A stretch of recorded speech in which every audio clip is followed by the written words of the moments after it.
વાત કરી સુરતના અનેક વિસ્તારોમાં ફરી એકવાર ધોધમાર વરસાદની શરૂઆત થઈ ગઈ છે। ઉધના મજુરા રાંદેર રિંગ રોડમાં વરસાદ વરસી રહ્યો છે। પાંડેસરા વિસ્તારમાં જોરદાર વરસાદ વરસ્યો।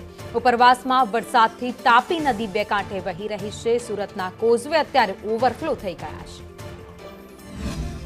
દક્ષિણ ગુજરાતમાં છેલ્લા 2 દિવસથી મેઘો તોફાની બેટિંગ કરી રહ્યો છે, ત્યારે સુરત શહેરમાં ફરીથી મેઘાનું આગમન થયું છે। સુરતના અનેક વિસ્તારોમાં અત્યારે ધોધમાર વરસાદ વરસી રહ્યો છે। અત્યારે આપણે ઉધના વિસ્તારમાં ઉપસ્થિત છે, ત્યાં જોઈ શકાય છે કે છેલ્લા 1 કલાકથી ધોધમાર વરસાદ વરસી રહ્યો છે। છેલ્લા 2 દિવસથી આ પ્રમાણે સુરત શહેરમાં જે વરસાદ છે તેનું આગમન થયું છે અને ઉપરવાસમાં પણ જે વરસાદનું આગમન થયું છે, ત્યારે તાપી નદીમાં પણ નવા નીર આવ્યા છે અને તાપી નદી પણ છે તે બે કાંઠે છલકાય છે અને જે કહેવાય કે જે દૂષિત પાણી છે તેની જે સમસ્યા છે તે હવે દૂર થઈ ગઈ છે, કારણ કે સતત ઉપરવાસમાં વરસાદ વરસી રહ્યો છે અને તેના કારણે તાપી નદીમાં પણ નવા નીર આવ્યા છે। ત્યારે સુરત શહેરમાં અત્યારે જોઈ શકાય છે કે છેલ્લા 1 કલાકથી વધુનો સમય થઈ ગયો છે, ત્યારે ધોધમાર વરસાદ વરસી રહ્યો છે। એ પછી ઉધના હોય, વેડ રોડ હોય, કતારગામ હોય, પાંડેસરા હોય, આ તમામ વિસ્તારમાં અત્યારે આ પ્રમાણે વરસાદનું આગમન થઈ ગયું છે। રસ્તા છે તે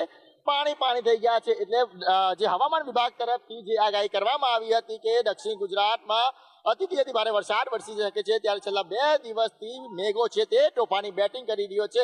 હાલ પણ અત્યારે સુરત શહેરમાં અનેક વિસ્તારોમાં આ પ્રમાણે વરસાદનું આગમન થયું છે। કેમેરા પર્સન ભૂષણ ચૌધરી સાથે મનીષ પરમાર, સંદેશ।